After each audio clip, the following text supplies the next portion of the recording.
नमस्कार, special report में आपका बहुत बहुत स्वागत। मैं हूं आपके साथ मनुराज सक्सेना। सवाल है कि क्या इजराइल आज रात ही हमला करने जा रहा है, और अगर इजराइल हमला करता है तो ईरान में वो किस जगह अटैक करेगा। नेतन्याहू के दिमाग में चल क्या रहा है, इसे जानने के लिए पूरा ईरान ही नहीं बल्कि पूरी दुनिया बेचैन है।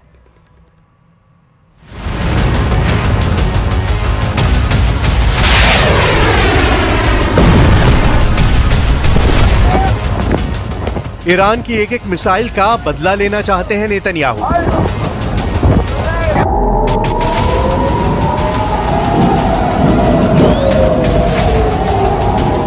ईरान के एक एक हमले का जवाब देना चाहता है इजराइल।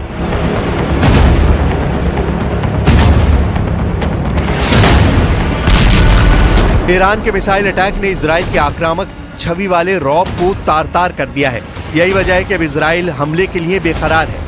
यही वजह है कि इजराइल से एक फोटो आई है जिससे सबसे बड़े युद्ध का ऐलान माना जा रहा है। यह है इजराइल के आर्मी चीफ हर्जी हालेवी, और साथ बैठे हैं अमेरिका के सेंट्रल कमांड के प्रमुख general Michael Kurilla. General Kurilla की मीटिंग का मतलब साफ है, ईरान पर हमले की तारीख फिक्स हो गई है। ईरान पर हमले का टारगेट फिक्स हो गया है। ईरान पर हमला कैसे होगा ये भी पक्का हो गया है। इजराइल में हो रही हरकत के बाद ईरान में टेंशन बढ़ गई है, इसमें कोई शक नहीं। इसलिए ईरान के सुप्रीम लीडर अली खामनेई भी वार्निंग दे चुके हैं कि इजराइल की दूसरी गलती उसका आखिरी ब्लंडर होगा। ईरान पर हमले के लिए इजराइल की एयरफोर्स और खुफिया एजेंसी मोसाद पूरी तरह एक्टिव है, यानी ईरान पर हमला होगा और जबरदस्त होगा। लेबनान में भी इसी बात की चर्चा चल रही है कि इजराइल बहुत जल्द ईरान पर हमला करने वाला है। जब लेबनान और इजराइल के बीच जंग चल रही है तो नया फ्रंट इस युद्ध को और बढ़ाएगा।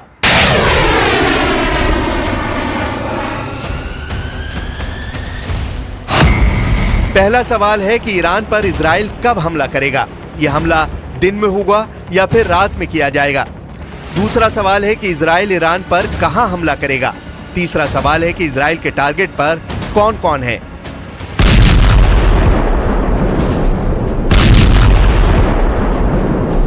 इजराइल की सेना इस वक्त कई फ्रंट पर लड़ रही है, उसकी एयरफोर्स पर भी दबाव बहुत ज्यादा है।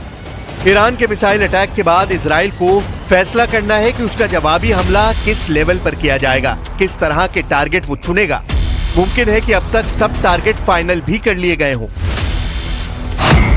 इजराइल के टारगेट पर ईरान के बहुत ही खास ठिकाने हैं। इसमें ईरान के परमाणु रिएक्टर सबसे पहले नंबर पर हैं, क्योंकि उसे खतरा है कि ईरान एटम बम बनाने वाला है। दूसरे नंबर पर है ईरान के तेल ठिकाने, यानी रिफाइनरी, तेल डिपो, जो ईरान को बहुत बड़ा नुकसान पहुंचाने वाला हमला होगा। तीसरे नंबर पर है ईरान के सीक्रेट अड्डे, यानी सैन्य अड्डे, रेवोल्यूशनरी गार्ड्स के बेस, उनके एयरबेस। इजराइल का चौथे नंबर का टारगेट है ईरान के मिसाइल बेस, जहां से ईरान अपनी मिसाइल फायर करता है। लेकिन ये टारगेट आसान नहीं, क्योंकि ईरान का मिसाइल लॉन्चिंग नेटवर्क सब कुछ अंडरग्राउंड है। पांचवें नंबर पर बहुत ही खास टारगेट, यानी ईरान का नेतृत्व। इजराइल ने जिस तरह हिजबुल्लाह के चीफ हसन नसरल्लाह को मारा है, इजराइल कोशिश कर सकता है कि ऐसा ही हमला वो ईरान की लीडरशिप के खिलाफ करे। The Israelis have not concluded what they're going to do in terms of a strike. That's under discussion. I think if I were in their shoes, I'd be thinking about other alternatives than striking oil.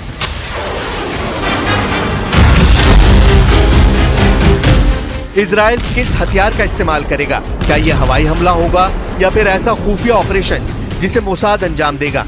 अभी Israel में यही सबसे बड़ा मुद्दा बना हुआ है। Iran का कौन सा हथियार ईरान के खिलाफ इस्तेमाल होगा?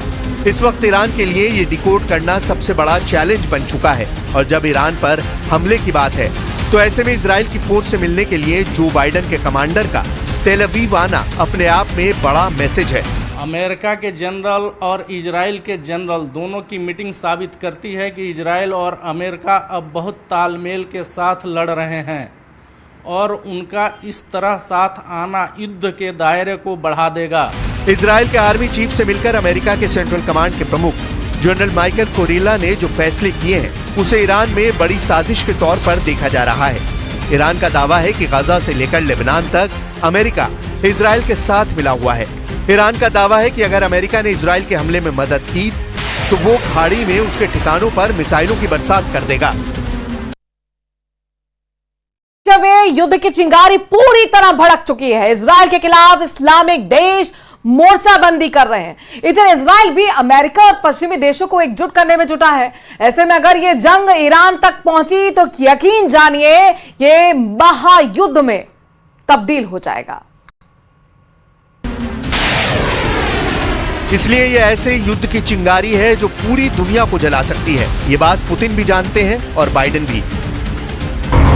इस युद्ध के शुरू होने से पहले कई एक्टर शामिल हो चुके हैं। एक तरफ ईरान बनाम इजराइल है तो दूसरी तरफ बाकी एक्टर्स में अमेरिका है, रूस है, सऊदी अरब है, लेबनान है, इराक है, सीरिया है, यमन है। तुर्की भी इस युद्ध से अछूता नहीं रहेगा। अजरबैजान, आर्मीनिया भी इस युद्ध में खिंचे चले आएंगे।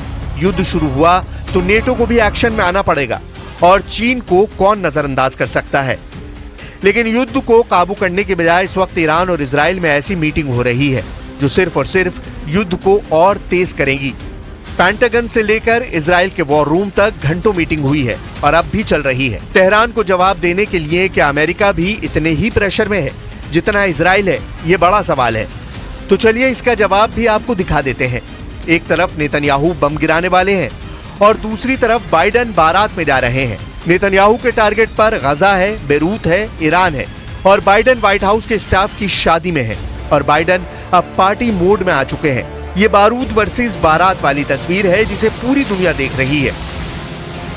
वैसे बाइडेन ने सेंट्रल कमांड के जनरल माइकल कुरिला को तेल अवीव बहुत सोच समझकर भेजा है। इसके पीछे अमेरिका का एक बड़ा मैसेज है। मैसेज ये कि अगर ईरान और इजराइल का युद्ध हुआ तो अमेरिका इजराइल के साथ खड़ा होगा, जबकि दूसरी तरफ पुतिन पूरी तरह ईरान की ढाल बनकर खड़े होंगे। या कहें कि ईरान और इजराइल युद्ध अमेरिका बनाम रूस की जंग बन जाएगी।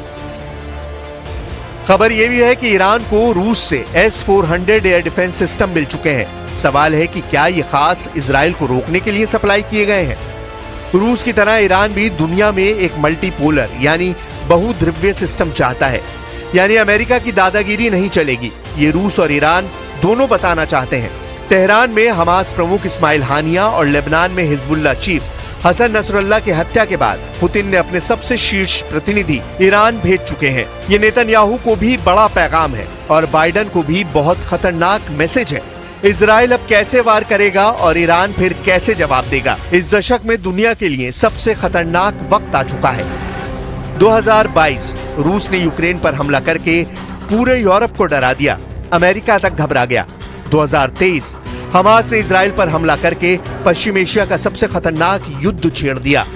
लेकिन 2024 सवाल है कि क्या ईरान और इजराइल का युद्ध हुआ तो वर्ल्ड वॉर शुरू हो जाएगी। यानी 2022 में तो दुनिया वर्ल्ड वॉर से बच गई।